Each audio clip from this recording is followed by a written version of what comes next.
And now please welcome and applause Salim Mikram.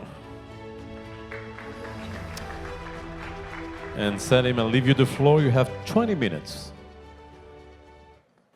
Okay, no, yep. Hello everyone.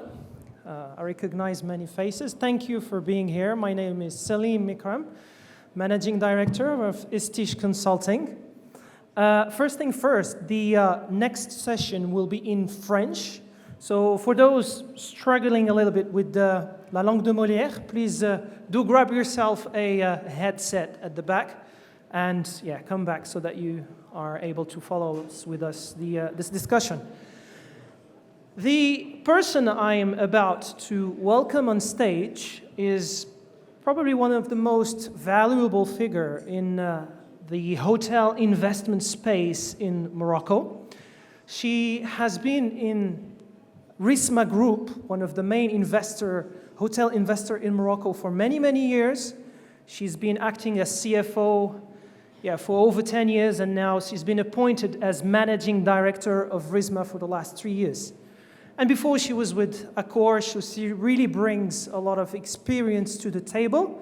I would like you to welcome on stage Miss Sofia Benhamida Lopez from Risma Group. Sofia, it's your turn.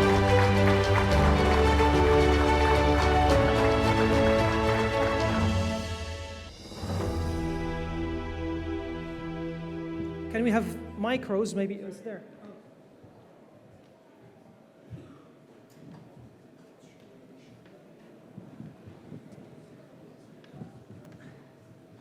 Bonjour Sofia et bienvenue. Bonjour, merci. Comment allez-vous? Très bien, et toi? Très très bien, je te remercie. Et on vous peut tous? se tutoyer, tout à fait. C'est ce qu'on appelle un fire chat talk. So, on peut avoir une discussion tranquille et libre et apaisée. Alors, première question probablement, ça concerne le groupe Risma. Alors, c'est vrai que qui ne connaît pas le groupe Risma au Maroc? Peu de monde, mais maintenant il y a probablement aussi des intervenants qui viennent d'en dehors du Maroc, et je pense que c'est important d'avoir une petite introduction quand même sur le groupe pour expliquer, donner un petit peu de contexte, un peu l'historique et puis l'activité bien entendu. Merci Salim. Eh bien, merci à tous d'être ici présents et pour votre écoute. Merci à Salim aussi de bien vouloir m'écouter pendant quelques minutes. Donc, Risma est une société propriétaire d'hôtels, société marocaine, qui a bientôt 30 ans d'existence au Maroc. On peut dire que c'est le premier groupe hôtelier qui a été créé donc, dans les années 90 avec un partenariat fort avec le groupe Accor et notamment Gérard Pélisson, qui avait joué un rôle très fort dans le développement du groupe et du partenaire du couple Risma Accor. Donc aujourd'hui, Risma, c'est 23 hôtels. Il faut savoir qu'on en a eu un peu plus d'une trentaine il y a quelques années. On a dû céder quelques actifs qui ne correspondaient plus, qui n'étaient plus en cohérence avec les autres hôtels du groupe, pour garder aujourd'hui les actifs qui sont vraiment de beaux actifs dans de belles villes et dans donc qui nous permet d'avoir un bon maillage au niveau du royaume et en allant du 3 étoiles au 5 étoiles. Voilà. Très bien. Alors, il y a un point à spécifier, surtout par rapport à Risma, c'est que c'est le seul groupe hôtelier qui est listé à la bourse de Casablanca.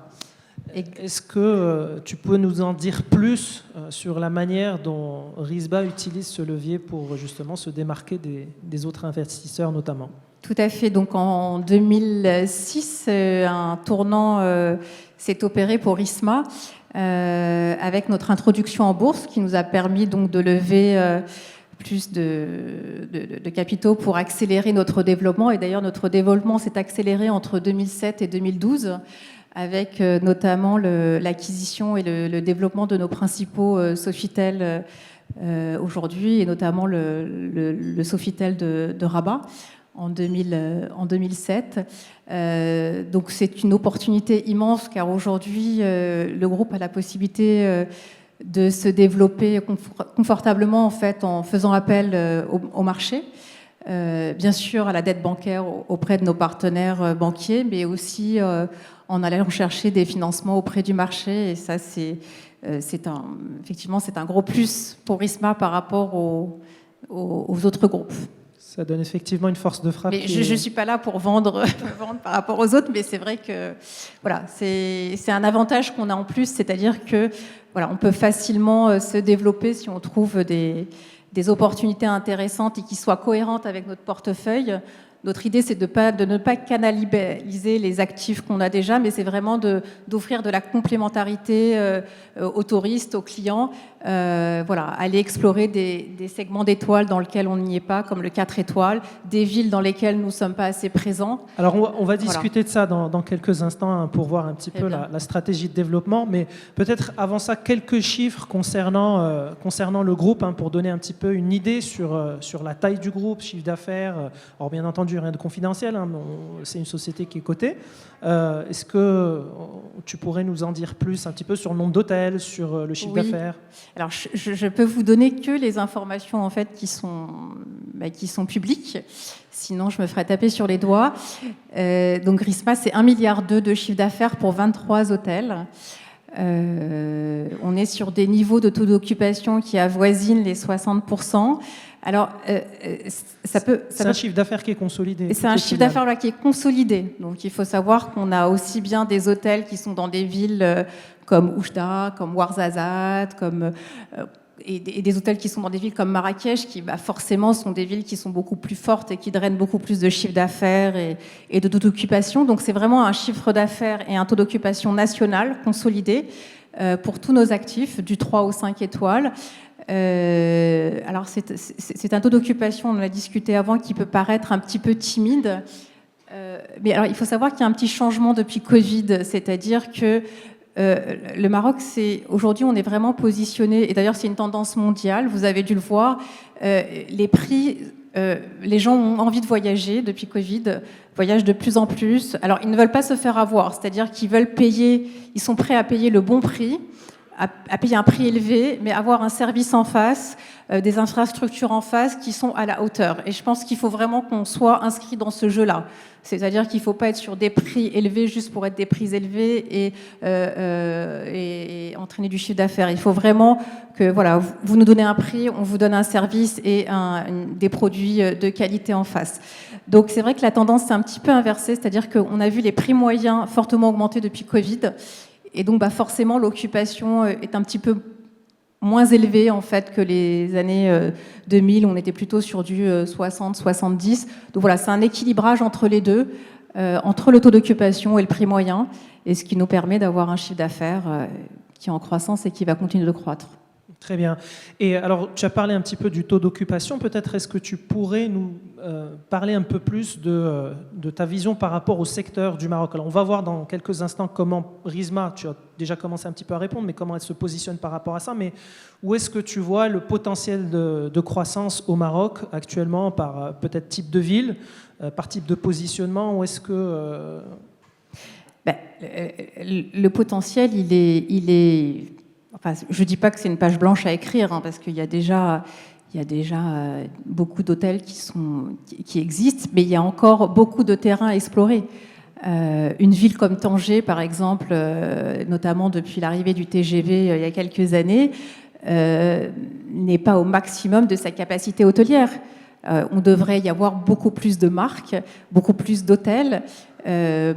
Aujourd'hui, l'offre est très limitée à Tanger. Alors, c'est super pour les personnes qui ont des hôtels. Nous, on a un hôtel, un Ibis, un 3 étoiles qui fonctionne extrêmement bien, mais il y a de la place pour beaucoup plus d'hôtels, beaucoup plus de marques. Donc, voilà, typiquement, aujourd'hui, c'est une ville vers laquelle il faut se tourner et où il faut investir, je pense, massivement, mais de manière intelligente. Voilà.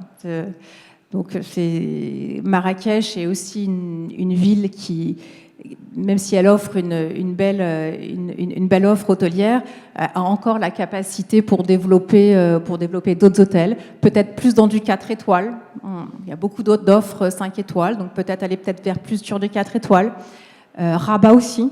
Rabat, il y a beaucoup de potentiel pour du 4. C'est-à-dire que de manière générale, au Maroc, je trouve qu'on n'est pas assez présent sur le segment, ce qu'on appelle le segment milieu de gamme, en fait. On est très présent sur l'éco, très présent sur le luxe. On a vu dernier développement à Rabat, même à Casa. Voilà, le milieu de gamme reste un segment qu'il faut développer de plus en plus. D'accord.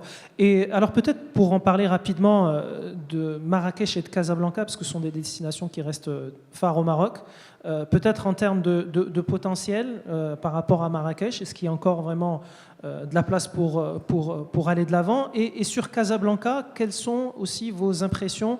On a on va dire un feedback qui est un petit peu divergent, et j'aimerais avoir un petit peu ton avis là-dessus. Alors Casablanca, c'est compliqué. Donc, il faut quand même être réaliste, c'est-à-dire que depuis Covid, Casablanca n'a pas retrouvé le niveau qu'elle avait avant Covid, parce que Casablanca reste aujourd'hui une ville business, c'est-à-dire que les gens viennent pour des réunions de travail et ils ne restent pas pour le loisir. En fait, on se rend compte lorsqu'on a des partenaires qui viennent à Casablanca, ils sont là la semaine et le week-end ils s'échappent, ils partent à Agadir, ils partent à Tarazout, ils partent à Tanger, ils partent à Marrakech, mais ils ne restent pas à Casablanca. Donc c'est dommage. Donc je pense qu'il y a vraiment quelque chose à creuser. Donc il faut développer du loisir à Casablanca si on veut justement attirer cette clientèle. Et si on ne développe pas ce développement loisir, touristique, culturel, qui va faire que les gens vont venir non pas pour travailler, mais pour venir visiter la ville, pour aller au théâtre, pour aller au musée, pour découvrir la ville tout simplement, pour découvrir ses plages. Il y a des plages extraordinaires, la Corniche est extraordinaire, il y a un potentiel énorme. Si on ne développe pas tout ça, on va être limité en termes de développement hôtelier. Marrakech a tous les atouts pour... Marrakech est aussi bien une ville business aujourd'hui qu'une ville loisir. Donc, il faudrait dupliquer Marrakech à Casablanca. Même si on n'a pas, bien sûr, le côté culturel que peut avoir Marrakech, mais c'est vrai qu'en termes de potentiel au niveau de Casablanca, peut-être qu'elle a été un petit peu victime de son positionnement business, c'est-à-dire pendant un certain temps, on était business, et puis du coup, la demande étant transférée maintenant vers Marrakech, on sent un petit peu les conséquences de... Tout à fait. Mais on a un atout que n'a pas Marrakech, on a de belles plages et on a un climat tempéré toute l'année. C'est vrai. Donc, voilà. Peut-être une question, alors par rapport aux destinations peut-être un peu plus émergentes, est-ce que par exemple des destinations, alors on a entendu sur le panel précédent parler de Ouarzazate par exemple, ou plus au sud maintenant, Dakhla se positionne de plus en plus comme une destination vraiment sur laquelle il faut être présente. Est-ce que c'est des choses sur lesquelles vous réfléchissez aussi, peut-être avoir des actifs un petit peu plus alternatifs, ou vous êtes vraiment dans le urbain ou resort par exemple à Marrakech? On regardera si vraiment ça fait sens par rapport à notre portefeuille d'actifs et si ça vient vraiment en complémentarité. En fait, on ne peut pas juste mettre un hôtel. Il faut qu'il y ait un hôtel et il faut qu'il y ait d'autres choses. Donc il faut qu'il y ait un développement assez conséquent en termes de liaison aérienne. Donc l'hôtel seul ne pourra pas juste être suffisant pour qu'on puisse investir. Donc on va y aller, mais doucement. Il y a une activité bien sûr à Dakhla et je suis sûr qu'il peut y avoir en tout cas des opportunités, mais ce sera sur une discussion. Alors peut-être maintenant, est-ce qu'on va parler de légèrement autre chose? Comment est-ce que vous percevez la contribution des pouvoirs publics, de l'État de manière générale, dans le secteur et probablement par rapport au programme Cap Hospitality? Tu m'as parlé que le RISMA était engagé dans un programme aussi de rénovation. Est-ce que comment est-ce que vous avez perçu ce support Alors, écoute, même avant Cap Hospitality, en fait, qui sont des aides récentes, il ne faut pas oublier que pendant Covid, on a été fortement soutenu en fait par les pouvoirs publics, par l'État. Nos hôtels, en tout cas pour RISMA, n'étaient pas fermés. pendant toute la période de Covid, qui a été longue. Le Maroc, il ne faut pas l'oublier, a été le dernier pays à ouvrir ses frontières. Donc ça a été très long et on a été soutenu pendant toute cette période. Et on nous a même donné la possibilité, juste après cette période, de pouvoir rénover de manière légère nos actifs, parce que ces actifs n'étaient pas très visités. Les taux d'occupation étaient extrêmement faibles. Donc un hôtel dans lequel il n'y a pas de touristes, c'est un hôtel qui vieillit beaucoup plus vite. Et donc il a fallu être très vite, très réactif à la sortie du Covid pour remettre au niveau nos actifs. Et donc on a été aidé pendant le Covid et juste à la sortie du Covid. Donc bien avant Cap Hospitality, donc ça a été une grande aide pour nous. Et bien sûr, ces nouvelles aides donc, qui viennent de sortir, pour nous, est une opportunité immense, parce que concrètement, on a la possibilité de rénover plus d'hôtels, de rénover mieux, et de donner le meilleur pour nos clients. Alors ça reste probablement essentiellement pour ce qui est du programme Cap Hospitalité en particulier de la dette. Est-ce que vous pensez aussi à injecter de l'equity par rapport au programme de développement, que ce soit par rapport à la rénovation ou à l'acquisition de nouveaux hôtels ? Bien sûr, de toute façon, on a des ratios financiers aujourd'hui à respecter et on continuera à la respecter. Donc il y aura une partie en dette via ce financement de Cap Hospitalité et l'autre partie en fonds propres. Et bien sûr, pour du développement futur, on pourra faire appel aussi au marché. Voilà. Très bien. Peut-être une dernière partie concernant les contraintes que vous pouvez... alors, je sais que c'est parfois un petit peu délicat, mais quelles sont les contraintes que vous rencontrez en tant qu'investisseur dans l'hôtellerie pour pouvoir accroître votre empreinte au Maroc? Tu m'avais parlé un petit peu de l'accès au foncier, par exemple, ou d'autres contraintes réglementaires.